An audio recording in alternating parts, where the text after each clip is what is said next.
고정관념은 사회계층에도 적용이 됩니다. 사회계층에 대해서도 고정관념을 가지고 있는데, 가난한 사람들은 따뜻하고 부유한 사람들은 차갑고 유능하다라는 거죠. 사람들은 부유층과 저소득층을 다르게 인식하고 이 고정관념 내용 모형으로 설명이 되는데요.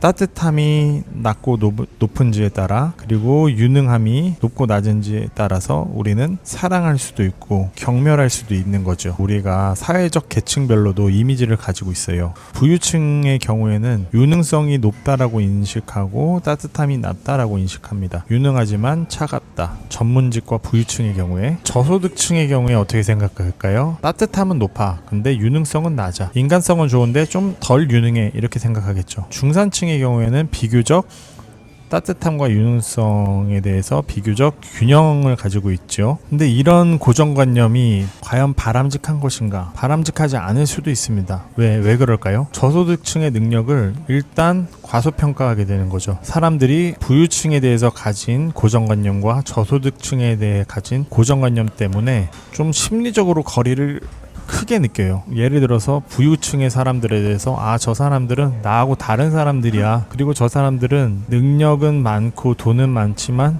좀 인간적이지 않아. 그래서 친구가 되고 싶지 않아 라고 생각을 한다거나, 저소득층인 사람들에 대해서 저 사람들은 인간성은 좋지만 능력은 좀 부족해. 심하게는 무능해라고 편견을 가질 수 있다라는 거죠. 이게 이제 강화되면 현재의 불평등을 당연한 것처럼 정당화하는 겁니다. 대한민국이라는 나라도 역시 마찬가지인데, 대한민국이라는 나라도 빈국에서 출발했죠. 그리고 이제는 부국이 됐죠. 불과 얼마 전만 하더라도 우리나라는 가난한 나라였잖아요. 전 세계 사람들이 우리나라를 생각할 때 능력이 없다라고 경멸도 많이 하고 혹은 연민을 느끼는 경우도 많았을 거예요.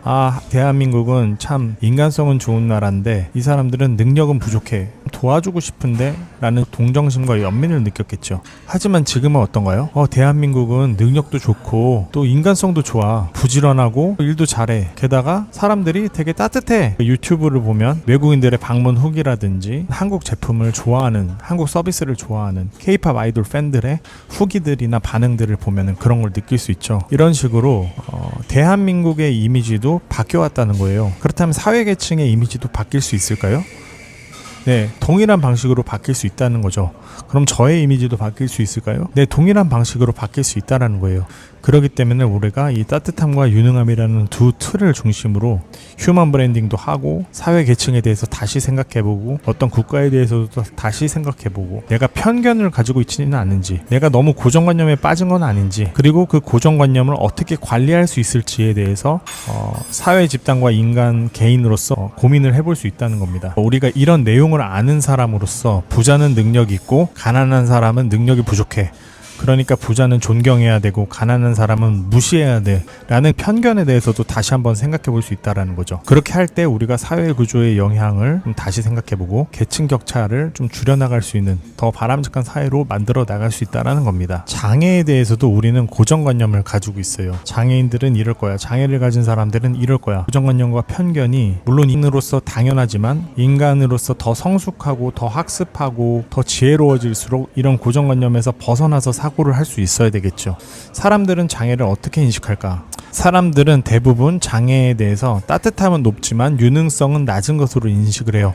이 유능함이 낮다라고 인식이 되어 있는데, 장애를 가지고 있다고 해서 유능성이 반드시 낮은 것은 아니죠. 장애를 가졌지만 그것을 극복한 사람도 있고, 어떤 특정 장애는 특정 지적 능력이나 신체적 능력이 아주 뛰어나기도 해요. 예를 들어서 스티븐 호킹 박사, 얼마나 유능한 사람이었어요. 헬렌 켈러 선생님을 생각해보면 얼마나 유능한 사람이었습니까? 또 특정 자폐 성향을 가지고 있는, 장애라고 여겨지는 성향을 가지고 있는 사람들은 반복 업무나 기억하는 업무에 아주 뛰어난 능력을 보여준다고 하죠. 우리는 장애를 가진 분들이 따뜻한 사람들이고 인간성이 좋은 사람들이지만 능력은 부족하다라고 생각하기 때문에 연민을 보통 가지고 있습니다. 이런 연민은 물론 좋긴 해요. 이게 도와주는 행동으로 연결되기도 하지만 어떨 때는 사회적으로 배제를 하기도 합니다. 왜? 능력이 없으니까. 그렇게 편견을 가지고 있다는 거죠. 이런 유능성 평가는 특히 채용과 밀접하게 연결이 돼서 사람들은 장애를 가지게 됐으면 능력이 없다라고 편견을 가지고 있고, 그로 인해서 채용을 하지 않는 즉 사회의 불평등을 점점 더 심화시키는 방향으로 고정관념과 편견이 나쁜 방향으로 작동하기도 한다는 겁니다. 우리가 여기서 생각해 볼 점은 과연 인간들이 가지고 있는 이 편견이나 고정관념이 좋기만 한 것이냐. 우리가 고정관념이나 편견을 배우는 것은 인간의 인식을 더 잘 이해하고 그걸 바탕으로 더 좋은 사회를 만들기 위해서 학습하는 거지, 이 고정관념과 편견을 악용하거나 그것을 정당화하려 하기 위해서 이 내용을 연구하는 것은 아니거든요. 장애를 가진 분들에 대해 가지고 있는 연민으로는 우리가 충분하지 않다는 것, 특히 무능력하다라는 편견을 가지는 것이 좋지 않다는 것, 장애인을 가진 분들을 따뜻하지만 능력이 낮다라고 고정적으로 편견과 고정관념을 가지다 보면 사회적 차별이 정당화된다는 것. 진짜 포용은 장애인들에게 능력을 함양시켜주고 또 장애를 가진 분들도 능력이 충분히 있다는 혹은 더 뛰어나다는 인식을 개선하는 등 그런 노력을 통해서 더 포용적이고 더 성숙한 사회, 더 바람직한 사회로 나아갈 수 있다는 겁니다. 우리가 다른 사람들에 대해서 가지고 있는 이런 연민의 감정이 어떨 때는 필요하기도 하지만 어떨 때는 그것이 사회적 고정관념과 편견을 보여주기도 한다는 점을 잘 기억했으면 좋겠습니다.